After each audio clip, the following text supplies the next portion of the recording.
नमस्कार दोस्तों, आप सभी का स्वागत है आज के इस वीडियो में। तो चलिए जानते हैं मध्य प्रदेश के सभी 55 जिलों के छोटी बड़ी खबरों को केवल 20 मिनट में। लेकिन उससे पहले आप यह वीडियो किस जिले, गांव, शहर या मोहल्ले से देख रहे हैं, हमें कमेंट करके जरूर बताएं, ताकि हम आपके गांव, शहर, मोहल्ले की खबर आप तक सबसे पहले पहुंचा सकें। अगर खबरें आपको पसंद आए तो हमारे वीडियो को लाइक करके चैनल को सब्सक्राइब जरूर करें।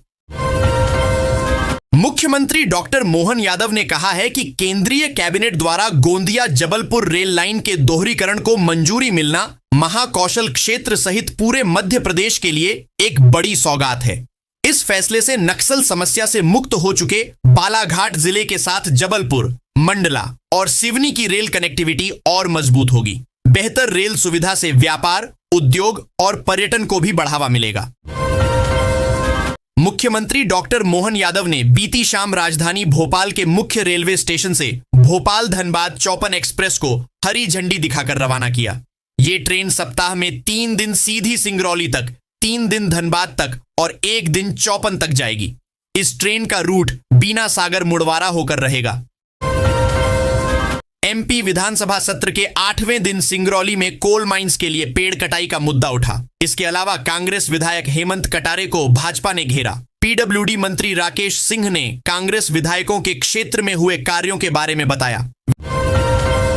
विधानसभा में मंगलवार को नगरीय विकास एवं आवास विभाग की अनुदान मांगों पर चर्चा का जवाब देते हुए मंत्री कैलाश विजयवर्गीय ने मेट्रो को लेकर कहा कि अधिकारियों ने बैठकर मेट्रो की प्लानिंग कर ली, जनप्रतिनिधियों से चर्चा ही नहीं की और एकदम शहर पर थोप दिया।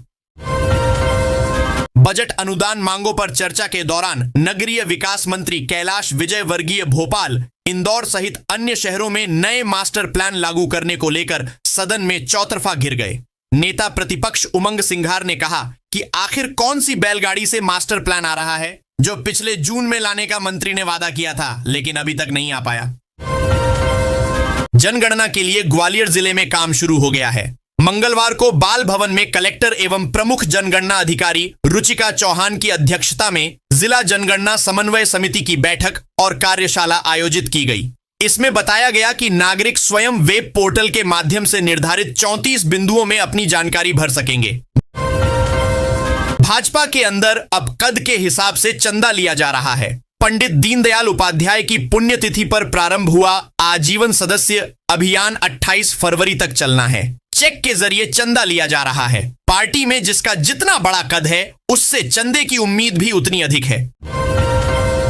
बीमार सास और पति के उपचार के दौरान एक नर्सिंग छात्र ने महिला का विश्वास जीता, फिर अस्पताल का 30,000 रुपए का बकाया बिल जमा करने की बात कहकर एक ब्लैंक चेक ले लिया। इस चेक के माध्यम से उसने महिला के बैंक खाता से 10 लाख रुपए दूसरे बैंक खाता में ट्रांसफर कर हड़प लिए। निशातपुरा क्षेत्र में चोरों ने डिप्टी रेंजर शोएब के सूने मकान का ताला तोड़कर 5 लाख रुपए नकद और सोने चांदी के जेवर चुरा लिए। घटना के दौरान डिप्टी रेंजर अस्पताल में भर्ती थे और उनकी पत्नी उनके साथ थी। निशातपुरा पुलिस ने पत्नी सबा फातिमा की शिकायत पर केस दर्ज किया है। जिले में महिला शक्ति का दबदबा बना हुआ है। कुल मतदाताओं में 49% भागीदारी महिलाओं की है, जो कि पुरुषों से सिर्फ 1% ही कम है। 7 विधानसभा क्षेत्रों में विशेष गहन पुनरीक्षण एसआईआर के दौरान मतदाता सूची का शुद्धिकरण होने के बाद अब कुल 8,56,851 महिला मतदाता हैं। इनमें 18 साल से 119 उम्र वाली महिला मतदाता शामिल हैं। यही वजह है कि महिला मतदाताओं को साधने के लिए तमाम प्रकार की योजनाएं, घोषणाएं आदि की जा रही हैं। मध्य प्रदेश में अब तक सिर्फ 2 खाद्य उत्पादों को ही जीआई टैग प्राप्त है। जवाहरलाल नेहरू कृषि विश्वविद्यालय जबलपुर के माध्यम से बालाघाट की चिन्नौर धान और रीवा के सुंदरजा आम को ही जीआई टैग मिला है। हालांकि सरकार जीआई सेल परियोजना में बैगामी अरहर, नागदमन कुटकी, सिताही कुटकी, महाकौशल क्षत्रिय धान सहित लुचाई धान, ठर्री भरी धान और साठिया धान को भी जीआई टैग दिलाने के प्रयास कर रही है। अधिकारियों एवं उनके परिजनों को फर्जी प्रमाण पत्रों के आधार पर प्रवेश दिलाने के आरोप में इंदिरा गांधी राष्ट्रीय जनजातीय विवि अमरकंटक प्रबंधन जांच के घेरे में है। ये मामला विधानसभा में भी पहुंच गया है। मप्र विधानसभा में नेता प्रतिपक्ष उमंग सिंघार ने सरकार से पूछा है कि शासन उच्च शिक्षा विभाग को इंदिरा गांधी राष्ट्रीय जनजातीय विवि अमरकंटक के विरुद्ध फर्जीवाड़े एवं अनियमितता की शिकायतें प्राप्त हुई हैं? इस दिशा में क्या कार्रवाई की गई है? भोपाल जिले में अवैध कॉलोनियां काटने वाले कॉलोनाइजरों पर एफआईआर दर्ज करवाते हुए प्रशासन बुलडोजर चलवाएगा। इस संबंध में कलेक्टर कौशलेंद्र विक्रम सिंह ने हुजूर, कोलार और बैरसिया सहित सभी एसडीएम व तहसीलदारों को सख्त निर्देश दिए हैं। इसको लेकर आगामी समय सीमा बैठक में समीक्षा की जाएगी। बता दें कि पिछले महीने करीब 111 अवैध कॉलोनियों पर कार्रवाई करने के लिए सूची तैयार की गई थी। उज्जैन में सिंहस्थ मेला क्षेत्र में बिना अनुमति बने निर्माणों पर नगर निगम ने कार्रवाई शुरू कर दी है। बुधवार को भी क्षेत्र में बने निर्माणाधीन भवन को गिराया गया। सिंहस्थ को लेकर उज्जैन और आसपास के इलाके में कई विकास कार्य चल रहे हैं। ऐसे में अवैध निर्माणों पर भी कार्रवाई शुरू हो गई है। जबलपुर भोपाल राष्ट्रीय राजमार्ग 45 में शहपुरा बाईपास का रोड ओवरब्रिज आरओबी का एक बड़ा हिस्सा गत रविवार को ढह गया, जिसके बाद ब्रिज से वाहनों की आवाजाही पूरी तरह से बंद कर दी गई है। दोनों ओर से वाहनों को आने जाने के लिए मार्ग परिवर्तित किए गए हैं। इसके बाद भी शहपुरा के 2 किलोमीटर पहले मगरमुहा पर बने टोल पर वाहनों से पैसा लिया जा रहा है। एबी रोड के 8 चौराहों और शहर के अन्य 11 चौराहों पर फ्लाईओवर बनाने का सर्वे किया गया था। सर्वे के बाद एबी रोड पर फ्लाईओवर की अपेक्षा एलिवेटेड कॉरिडोर बनाने का निर्णय हुआ और काम भी शुरू हो गया है।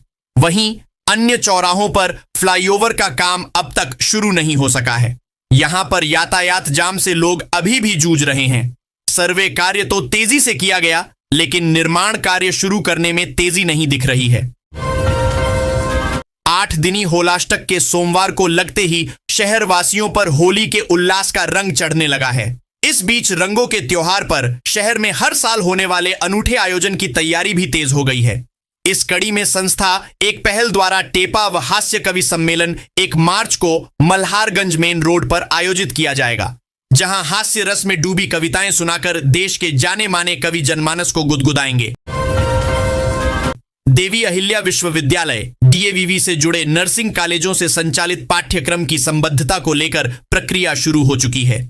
अगले सत्र के लिए कॉलेजों से आवेदन मांगे गए हैं, जिसमें प्रबंधन को अनिवार्य रूप से medical council of India MCI की मान्यता बताना होगी।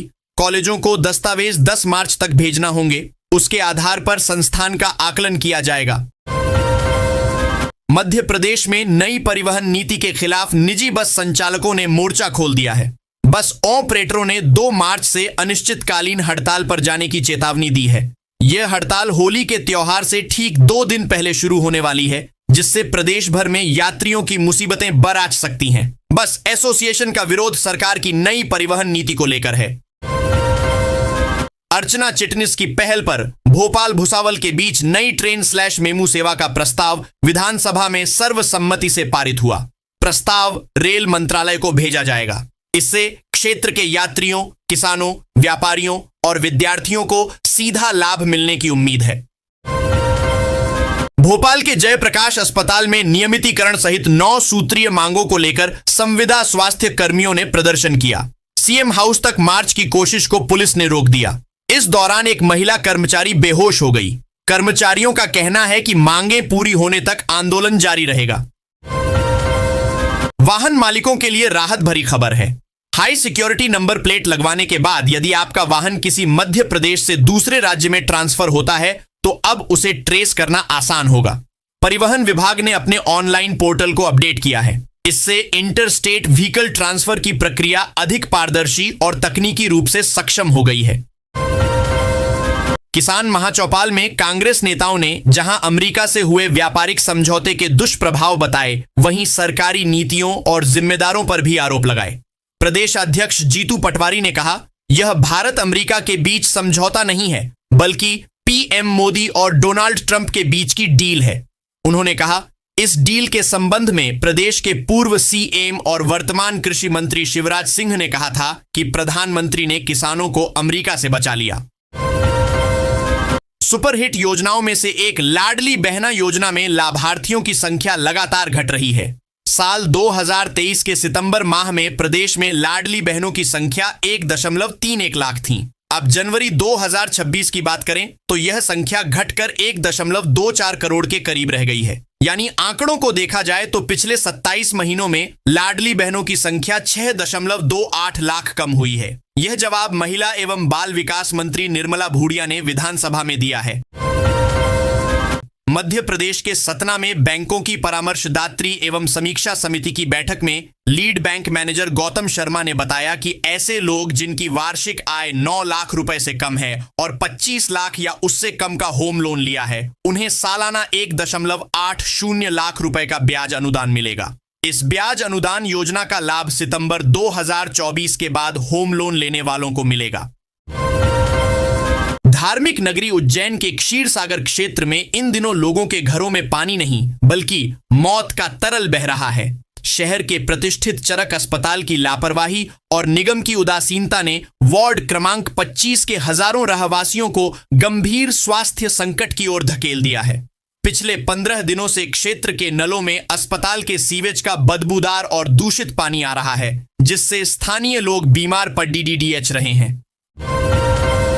मध्य प्रदेश की राजधानी भोपाल के निजी स्कूलों द्वारा कक्षा 6 से 8 तक की परीक्षाएं आयोजित किए जाने से परेशान अभिभावकों और विद्यार्थियों को आखिरकार राहत मिल गई है। पत्रिका द्वारा 23 फरवरी को प्रकाशित खबर रंग में भंग डालेगा इम्तिहान, होली की हुड़दंग के बीच बच्चे देंगे परीक्षा के बाद शिक्षा विभाग हरकत में आया। मध्य प्रदेश के उज्जैन में नासिक के जज के साथ उज्जैन में मोबाइल चोरी की वारदात ने साइबर ठगी की ऐसी पेचीदा तस्वीर सामने ला दी कि पीड़ित को न्याय दिलाने की प्रक्रिया ने कई खाताधारकों को डिजिटल लॉक की स्थिति में पहुंचा दिया। नासिक के जज सखाराम के चोरी हुए मोबाइल से 4.30 लाख रुपए के ट्रांजैक्शन UPI से कुछ खातों में पहुंची। ये सभी खाते 10 महीने से होल्ड हैं। इन खातों का धारक अब अपने ही पैसों के उपयोग से वंचित है। नरसिंहपुर जिले में होली पर्व को लेकर बाजारों में रौनक दिखाई देने लगी है। मुख्य बाजार सहित विभिन्न क्षेत्रों में रंग, गुलाल, पिचकारी और पूजन सामग्री की अस्थायी दुकानें सज गई हैं। व्यापारियों के अनुसार त्योहार को लेकर तैयारियां जोर पकड़ रही हैं, लेकिन परीक्षाएं चलने से दुकानों पर बच्चों की ग्राहकी फिलहाल। नगर निगम के राजस्व विभाग का इन दिनों टैक्स वसूली पर खासा जोर है।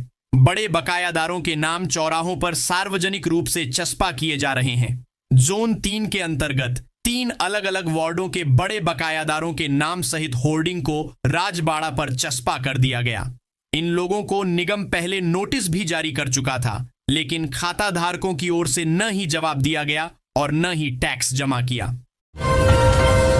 फरवरी के आखिरी सप्ताह में मौसम का मिजाज बदलने लगा है। अंतिम सप्ताह में ही गर्मी का असर महसूस होने लगा है और मार्च के पहले सप्ताह में अधिकतम तापमान 35 डिग्री सेल्सियस से ज्यादा पहुंचने की संभावना जताई जा रही है। आने वाले दिनों में तापमान में और बढ़ोतरी देखने को मिलेगी। दोपहर के समय गर्मी का असर ज्यादा महसूस हो सकता है। कुल मिलाकर आगामी दिनों में मौसम शुष्क रहेगा और तापमान में बढ़ोतरी का रुख जारी रहेगा। मध्य प्रदेश में बिजली के ट्रांसमिशन नेटवर्क का सुदृढ़ किया जा रहा है। इसके लिए Japan international cooperation agency JICA द्वारा Madhya Pradesh power transmission company MP Transco को फंड मुहैया कराया गया है। जायका जापान की इवैल्यूएटर हिसाए ताकाहाशी एवं भारतीय प्रतिनिधि कुणाल गुप्ता जायका 2 वित्त पोषित विभिन्न परियोजनाओं के अंतर्गत भोपाल में हुए कार्यों का विस्तृत निरीक्षण कर रहे हैं। नगरीय निकायों की वित्तीय स्थिति सुधारने और राजस्व वसूली को डिजिटल बनाने के लिए नगरीय प्रशासन एवं विकास संचालनालय ने बड़ी पहल की है। आयुक्त संकेत भोंडवे ने पहली बार आधिकारिक QR कोड जारी किया है, जिससे करदाता अब घर बैठे ही ऑनलाइन बकाया राशि जमा कर सकेंगे। संचालनालय ने सभी निकायों को समयबद्ध लक्ष्य हासिल करने के लिए प्रभावी कार्य योजना के साथ प्रशासनिक कदम उठाने के सख्त निर्देश दिए हैं।